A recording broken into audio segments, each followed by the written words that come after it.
திராவிட முன்னேற்றக் கழக தலைவர் மாண்புமிகு முதலமைச்சர் மு.க.ஸ்டாலின் அவர்களும் விடுதலை சிறுத்தைகள் கட்சி தலைவர் திரு தொல் திருமாவளவன் அவர்களும் இன்று 24/3/2026 தொகுதி உடன்பாடுகள் குறித்து கலந்து பேசியதில் மதச்சார்பற்ற முற்போக்கு கூட்டணியில் இடம்பெற்றுள்ள விடுதலை சிறுத்தைகள் கட்சி தமிழ்நாட்டில் மொத்தம் 8 சட்டமன்ற தொகுதிகளில் போட்டியிடுவது எனவும் அவற்றில் 6 தனித் தொகுதிகளிலும் 2 பொதுத் தொகுதிகளிலும் போட்டியிடுவது எனவும் முடிவு செய்யப்பட்டது. தலைவர் திமுக ஒப்பம், தலைவர் விடுதலை சிறுத்தைகள் கட்சி ஒப்பம். மதசார்பற்ற முற்போக்கு கூட்டணியில் அங்கம் வகிக்கும் விடுதலை சிறுத்தைகள் கட்சிக்கு 8 இடங்கள் ஒதுக்கப்பட்டுள்ளன. 6 இடங்கள் தனித் தொகுதிகள், 2 இடங்கள் பொதுத் தொகுதிகள். நேற்று நடந்த விடுதலை சிறுத்தைகள் கட்சியின் உயர்நிலைக்குழு கூட்டத்தில் இரட்டை இலக்கத்தில் தொகுதிகளை பெற வேண்டும் என்றும் ஒரு மாநிலங்களவை உறுப்பினரையும் வருகிற 2028 காலியாக உள்ள இடத்தில் வழங்க வேண்டும் என வலியுறுத்தவும் தோழர்கள் ஒருமனதாக தீர்மானம் நிறைவேற்றினர். அந்த தீர்மானம் குறித்தும் திராவிட முன்னேற்றக் கழகத்தின் தலைவர், மதசார்பற்ற முற்போக்கு கூட்டணியின் தலைவர் தளபதி ஸ்டாலின் அவர்களிடத்திலே நாங்கள் கலந்து பேசினோம். 23 கட்சிகள் இடம்பெற்றுள்ள ஒரு மெகா கூட்டணி 7-8 ஆண்டுகளாக தொடர்ந்து கட்டுக்கோப்பாக இயங்கி வருகிற கூட்டணி, கருத்தியல் சார்ந்து இயங்குகிற கூட்டணி, தமிழ்நாட்டில் மட்டுமல்ல அகில இந்திய அளவில் மதவெறி சக்திகள், சாதிவெறி சக்திகள், வலதுசாரி சக்திகள் வலுப்பெறுவதை தடுக்க வேண்டும். நாட்டையும் மக்களையும் மதவாத வெறுப்பு அரசியலில் இருந்து பாதுகாக்க வேண்டும் எனவும் உறுதியேற்று செயல்படுகிற கூட்டணி. இந்த கூட்டணியின் வெற்றியை முன்னிறுத்தி அனைத்து கோணங்களிலும் நல்லது கெட்டது போன்றவற்றை சீர்தூக்கி பார்த்து விடுதலை சிறுத்தைகளின் நலன் எவ்வளவு முக்கியமோ அந்த அளவுக்கு நாம் அங்க வகிக்கும் கூட்டணியின் நலன்களும் முக்கியமானது என்பதையும் கருத்தில் கொண்டு இந்த முடிவுக்கு விடுதலை சிறுத்தைகள் கட்சி உடன்பட்டிருக்கிறது. தொடர்ந்து திராவிட முன்னேற்றக் கழகத்தோடு நாங்கள் பயணிப்பதற்கு, மதசார்பற்ற முற்போக்கு கூட்டணியில் பயணிப்பதற்கு முதன்மையான காரணம் இடதுசாரி ஜனநாயக அரசியல் தமிழ் மண்ணில் பாதுகாக்கப்பட வேண்டும் என்பதுதான். வலதுசாரி பிற்போக்கு அரசியல் காலூன்றிவிடக்கூடாது, வலுப்பெற்றுவிடக்கூடாது. அது தமிழ்நாட்டுக்கும் நல்லதல்ல, இந்திய தேசத்திற்கும் நல்லதல்ல என்கிற பார்வையில் இருந்துதான் என்பதை அவ்வப்போது நாங்கள் தெளிவுபடுத்தியிருக்கிறோம், உறுதிப்படுத்தியிருக்கிறோம். அதே அடிப்படையில் தான் இந்த பேச்சுவார்த்தையையும் நாங்கள் நடத்தி முடித்திருக்கிறோம். எனவே 8 தொகுதிகளில் இன்றைக்கு கையெழுத்திட்டிருக்கிறோம். 200க்கும் மேற்பட்ட இடங்களில் இந்த கூட்டணி வெற்றி பெற வேண்டும் என்கிற வேட்கையோடு, தீவிர முனைப்போடு விடுதலை சிறுத்தைகள் தேர்தல் பணிகளை முன்னெடுப்போம். தமிழ்நாட்டு மக்களின் பேராதரவோடு இந்த கூட்டணி மாபெரும் வெற்றி பெறும். ஒருபுறம் வலதுசாரிகள், அதாவது சங் பரிவார்களின் தலைமையிலான வலதுசாரிகள், இன்னொரு புறம் புரட்சியாளர் அம்பேத்கர், தந்தை பெரியார், மாமேதை மார்க்ஸ் போன்ற மாமனிதர்களின் அரசியலை திரித்து பேசி திராவிட அரசியலுக்கு எதிராக களமாடுகிறோம் என்கிற பெயரில் சமூக நீதி அரசியலுக்கே வேட்டு வைக்கும், உலை வைக்கும் முயற்சியில் ஈடுபடுகிற திரிபுவாத சக்திகள்.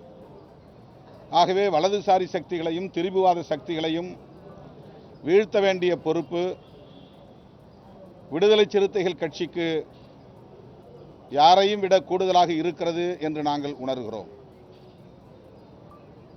தற்காலிகமாக இந்த தேர்தலில் எங்களுக்கு என்ன லாபம் என்று கணக்கு போட்டு அதன் மூலம் வலதுசாரிகள் வலுப்பெறுவதற்கு இடம் கொடுத்து விட்டால் பிறகு தமிழ்நாட்டு அரசியலில் சாதி வெறியர்களும் மதவெறியர்களும் தான் கொட்டமடிப்பார்கள். அவர்களின் கைகள் ஓங்கும். விளிம்புநிலை மக்களுக்காக போராடக்கூடிய இடதுசாரி சக்திகள் பின்னுக்கு தள்ளப்படும் நிலை உருவாகும். என்னுடைய பார்வையில் இன்றைக்கு விடுதலை சிறுத்தைகள் கட்சிக்கு தந்திருக்கிற 8 தொகுதிகளும் கம்யூனிஸ்ட் கட்சிகளுக்கு தந்திருக்கிற 10 தொகுதிகளும் சேர்த்து 18 தொகுதிகள் இடதுசாரி அரசியலை பாதுகாப்பதற்காக போராடக்கூடிய இயக்கங்களுக்கு திமுக வழங்கியிருக்கிறது என்றுதான் நான் புரிந்து கொள்கிறேன். விடுதலை சிறுத்தைகள், இடதுசாரிகள் மற்றும் முஸ்லீம் லீக், முஸ்லீம் அமைப்புகள் சிறுபான்மையினரின் ஜனநாயக உரிமைகளை பாதுகாக்கிற சக்திகள். ஆக இந்த கட்சிகளுக்கெல்லாம் ஒதுக்கப்பட்டிருக்கிற இந்த இடங்கள் மேலோட்டமாக பார்த்தால் எண்ணிக்கையிலே குறைவு என்று தோன்றும். ஆனால் எல்லா திசைகளிலும் நாம் கூட்டி கழித்து கணக்கு போட்டு பார்த்தால் வெற்றி ஒன்றே இலக்கு, வெற்றியை அடிப்படையாக கொண்டே இவற்றை நாங்கள் தீர்மானித்திருக்கிறோம். 1-2 தொகுதிகளுக்காக முரண்பட்டு கூட்டணிக்குள்ளே சலசலப்பை உருவாக்கி வெற்றிக்கான வாய்ப்புகளை நாம் சேதப்படுத்திவிடக்கூடாது என்கிற பொறுப்புணர்வோடு தான் இந்த நிலைப்பாட்டை நாங்கள் எடுத்திருக்கிறோம். இதில் எங்களுக்கு மனநிறைவு உள்ளது. புதுச்சேரியில் தனித்து போட்டி என்று நாங்கள் அறிவித்திருக்கிறோம். 3 தொகுதிகளில் நாங்கள் நாமினேஷன் செய்திருந்தோம். ஏன் 3 தொகுதிகளில் நாமினேஷன் செய்ய வேண்டிய நிலை ஏற்பட்டது என்றால், வேட்புமனு தாக்கல் செய்வதற்கு கடைசி நிமிடம் வரையில் கூட்டணி உறுதிப்படவில்லை. திமுக காங்கிரசுக்கு இடையே கிட்டத்தட்ட 7 நாட்கள் 8 நாட்கள் இடைவிடாமல் பேச்சுவார்த்தை நடந்து கொண்டே இருந்தது. அந்த பேச்சுவார்த்தையில் எண்ணிக்கையே முடிவாகவில்லை.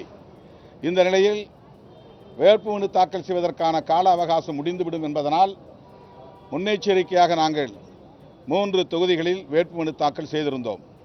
உசுடு தொகுதியிலும் நெட்டப்பாக்கம் தொகுதியிலும் தனி தொகுதிகள், இந்த 2லும் எமது கட்சியின் முன்னணி தோழர்கள் வேட்புமனு தாக்கல் செய்திருக்கிறார்கள்.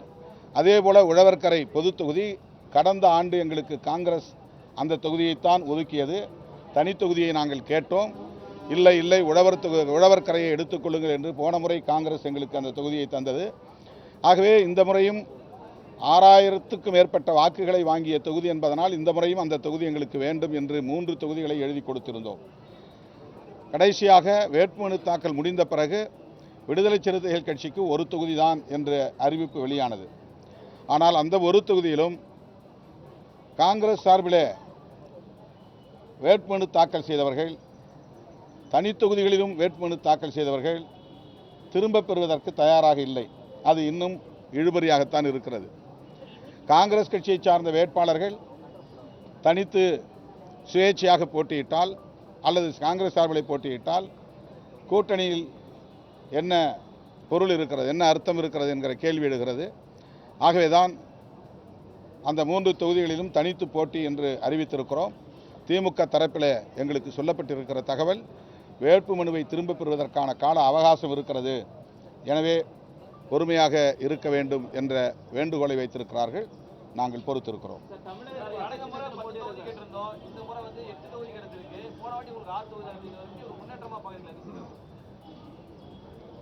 8 என்பதே எட்டிப்பிடி என்பதற்கான ஒரு சைகை தான்.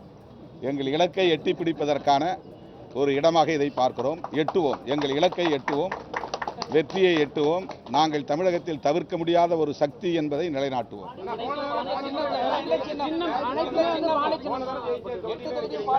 ஆமாம், அது ரெகனைஸ்டு பார்ட்டி தானே.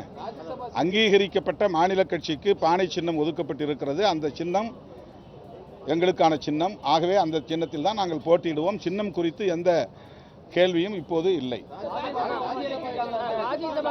ராஜ்யசபாவை நாங்கள் வெளிப்படையாக பேசினோம். அது நியாயமானதுதான். உங்களுக்கு தருவதற்கான எல்லா தகுதியும் அல்லது எல்லா விதமான முகாந்திரமும் உள்ளது. அது பற்றி இப்போதைக்கு முடிவெடுக்க முடியாத நிலை இருக்கிறது. ஏனென்றால் இந்த இது முடிந்து விட்டது. 4 இடங்களும் நிரப்பப்பட்டு விட்டது. 2028 4 இடங்கள் அல்லது 6 இடங்கள் காலியாகும், அல்லது அதற்கு பிறகு 2 வருடங்களுக்கு பிறகு காலியாகும். எனவே இப்போதைக்கு அதை பேசுவதில் எந்த பொருளும் இல்லை என்று நாங்கள் அதற்கு உரிய அழுத்தம் கொடுக்கவில்லை. கேட்டிருக்கிறோம், பரிசீலிப்பதாக சொல்லியிருக்கிறார்கள். திமுக சார்பில் வேட்பாளர் பட்டியல் வெளியிட்டிருக்காங்க. அதுல மீண்டும் விசிகாவிற்கு உழவர்கரை தொகுதி என்பது இல்லை, அது மீண்டும் இல்லை, ஏற்கனவே முடிவானது தான். ஒரு தொகுதி அப்படின்னு ஒதுக்கி இருக்கிறாங்க. நாங்கள் 3 தொகுதியில் போட்டிட்டு இருக்கிறோம். அவங்க எல்லா தொகுதியிலும் காங்கிரஸும் மனு செய்திருக்கிறது. அவர்கள் எப்படி திரும்ப பெறப் போகிறார்கள் என்று தெரியவில்லை. இந்த நிலையில் தான் நாங்கள் தனித்து போட்டி என்று அறிவித்திருக்கிறோம். பேச்சுவார்த்தையில் மறுபடியும் ஒரு சுமூகமான தீர்வு காண இடம் இருக்கிறது. அது நாளைக்கோ நாளை மறுநாளோ கூடி பேசுவோம். அந்த பேச்சுவார்த்தையில் தான் இறுதி முடிவு செய்யப்படும். கூட்டணியில் உள்ள ஒவ்வொரு கட்சியும் அவரவர் விரும்புகிற தொகுதிகளை எழுதி கொடுத்திருக்கிறார்கள். நாங்கள் கேட்கிற தொகுதியை மற்ற கட்சிகளும் கேட்பார்கள். மற்ற கட்சியில் கேட்கிற தொகுதிகளை நாங்களும் கேட்டிருப்போம். எங்களுக்கு இடையில ஒருவருக்கொருவர் புரிந்துணர்வோடு ஒப்பந்தத்தை மேற்கொள்வோம். திமுக சிதைக்க பார்க்கிறது, அந்த கட்சி தொடர்ந்து இழுத்தடிக்கிறாங்க அப்படின்னு சொல்லிட்டு எதிர்க்கட்சி தலைவர் எடப்பாடி பழனிசாமி, அண்ணாமலை போன்றவர்கள் தொடர்ந்து விமர்சனம் செய்துட்டு வந்தாங்க. கூட்டணி குறித்தும் விமர்சனம் பண்ணிட்டு இருந்தாங்க.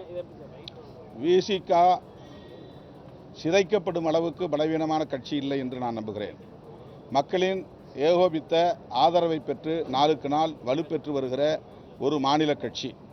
அவ்வளவு இலகுவாக யாராலும் இந்த கட்சியை சிதைத்துவிட முடியாது. அதற்கு ஒருபோதும் விடுதலை சிறுத்தைகள் கட்சி இடம் கொடுக்காது. எங்கள் சுயநலத்தை விட, எங்கள் கட்சியின் நலன்களை விட, தனிநபர் நலன்களை விட, சமூக நலன்கள், மாநில நலன்கள், தேச நலன்கள் ஆகியவற்றை நாங்கள் முன்னிறுத்தி பார்க்கிறோம். ஆகவே மற்றவர்களுக்கு எங்கள் நிலைப்பாடு பலவீனமாக இருக்கலாம், ஆனால் எங்களுக்கு தெரியும் எங்கள் பலம் என்ன, பலவீனம் என்ன என்று எல்லாவற்றையும் கணக்கில் கொண்டுதான் நாங்கள் இந்த முடிவை எடுத்திருக்கிறோம். எங்களோடு இருக்கிற எல்லோரும் மனநிறைவோடு இடங்களை பகிர்ந்து கொள்ள வேண்டும் என்கிற விட்டு கொடுக்கும் உளவியலோடு தான் இதை நாங்கள் அணுகியிருக்கிறோம். மற்றவர்களை பற்றி எங்களுக்கு கவலை இல்லை. எங்களுக்கு இவ்வளவு இடங்கள் வேண்டும் என்று நாங்கள் அடம்பிடிக்கவில்லை, பிடிவாதம் செய்யவில்லை. மற்றவர்களுக்கு என்ன தரப்போகிறீர்கள் என்றெல்லாம் நாங்கள் ஒப்பீடு செய்யவில்லை. மற்றவர்களுக்கு எத்தனை தொகுதிகளை தந்திருக்கிறீர்கள் என்று நாங்கள் ஒப்பிட்டு எந்த விவாதத்தையும் நடத்தவில்லை. ஆகவே திமுக இருக்கிற இடத்தில் விடுதலை சிறுத்தைகள் கட்சி இருந்து எல்லாவற்றையும் நாங்கள் சீர்தூக்கி பார்க்கிறோம். திமுகவுக்கு அந்த பொறுப்பு இருக்கிறது, எங்களுக்கு அந்த பொறுப்பு இல்லை என்று நாங்கள் அதை தட்டி கழிக்க முடியாது. கூட்டணிக்கு திமுக தலைமை தாங்குகிறது என்றாலும் கூட அந்த இடத்திலிருந்து திமுக எப்படி எல்லாவற்றையும் அணுகுகிறதோ அதே போல விடுதலை சிறுத்தைகள் கட்சியும் அந்த இடத்திலிருந்து எல்லாவற்றையும் நாங்கள் சீர்தூக்கி பார்க்கிறோம். அந்த அடிப்படையில் தான் எங்களோடு பயணிக்கக்கூடிய எல்லோருக்கும் மனநிறைவான இடங்களை தர வேண்டும் என்பதையும் கூட நாங்கள் சுட்டிக்காட்டியிருக்கிறோம். ஆகவே இந்த முடிவில் யாரும் எங்களை வீழ்த்துவதற்கோ பலவீனப்படுத்துவதற்கோ ஒருபோதும் இடமில்லை. அந்த அளவிற்கு இடம் கொடுக்கிற அளவுக்கு நாங்கள் பலவீனமாகவும் இல்லை. எங்க புதுச்சேரியில ஒரு இழுபறிக்கு ஒரு கூட்டணி குழப்பத்திற்கு காரணம் காங்கிரஸ். நீங்க தனிச்சு போட்டிங்கிற ஒரு முடிவு இல்ல, காங்கிரசுடைய அணுகுமுறையில் எங்களுக்கு ஒரு அதிருப்தி இருக்கிறது என்பதை நான் வெளிப்படையாக சொல்ல விரும்புகிறேன். புதுச்சேரியில் கடைசி நிமிடம் வரையில் வேட்புமனு தாக்கல் செய்கிற வரையிலும் கூட ஒரு முடிவுக்கு வர முடியவில்லை என்று சொன்னால் எப்படி எங்களை போன்ற அமைப்புகள் ஒரு முடிவெடுக்க முடியும்?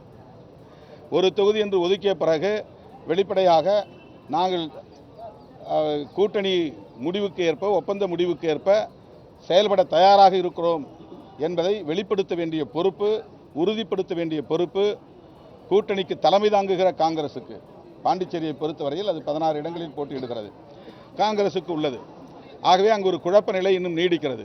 அதில் இன்னும் சொல்லப்போனால் திமுக போட்டியிடக்கூடிய ஒரு 4-5 தொகுதிகளிலும் காங்கிரஸ் வேட்புமனுக்களை திரும்ப வருமா என்கிற சந்தேகம் உருவாகி இருக்கிறது. அவர்கள் ஃப்ரெண்ட்லி ஃபைட்டிங் என்கிற பெயரில் நீங்களும் நில்லுங்கள், நாங்களும் இந்த 4 இடங்களில் நிற்கிறோம். யார் வெற்றி பெறுகிறார்களோ தேர்தலுக்கு பிறகு நாம் ஆட்சி அமைக்கிற போது ஒப்பந்தம் செய்து கொள்வோம் என்பதை போன்ற வாதங்களை செய்கிறார்கள் என்றும் கேள்விப்படுகிறோம். ஆகவேதான்